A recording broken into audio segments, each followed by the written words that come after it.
The DJI Educational Hub can be used to program either the Robomaster wheeled robot or the Robomaster Tello drones. You need an internet connection in order to open the app and sign in, but once you've signed in, then an internet connection is no longer needed. So don't try to connect to the drone before you open the hub. You must be connected to the internet when you open the app. Starting him up here. This takes a little second to start. Bring him across over here. Go full screen. You'll need to create either a student account or a teacher account. This can be done for free. I have a teacher account. I will just log in.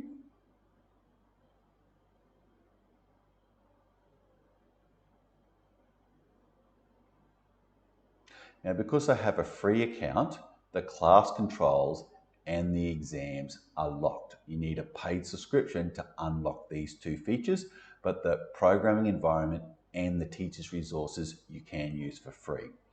I'll go to the quick look at the teaching resources. All these top resources are actually for programming the wheeled robot, but if we scroll down to the very bottom here, there's 3 great resources here with a lot of detailed information and lesson plans for programming the drones using the Mind Plus graphical app.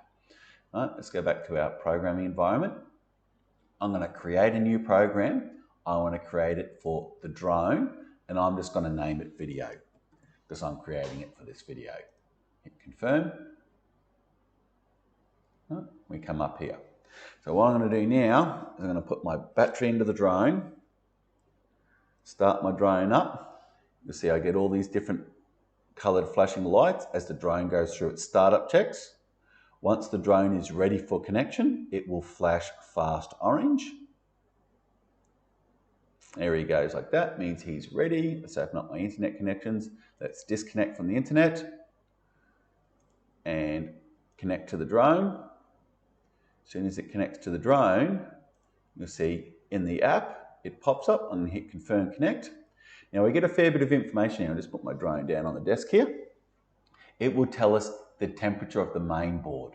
When it's just sitting there without the prop spinning, that temperature will rise. When it's flying around and the props are spinning and lots of air is going over it, it doesn't get so hot. It will also show me how much battery I have left. And I can turn the streaming on to see what the camera can see. All right, so that's what the drone can see. So if I pick the drone up, turn around and face the drone at me, here it can see me when I'm doing my videoing. All right, put the drone back down on the desk here. I'm going to write a really simple program to begin with.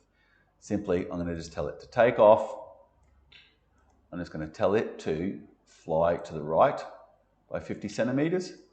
Then I'm going to tell it to land. So really, really simple program. Right? If at any time the drone's doing something I don't want it to do, I can just click this land icon and it will automatically land.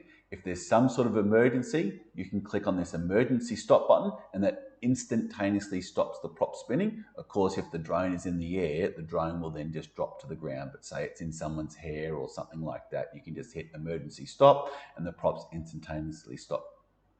If you have lost contact with the drone, after about 30 seconds, the drone will land automatically by itself. So let's hit run.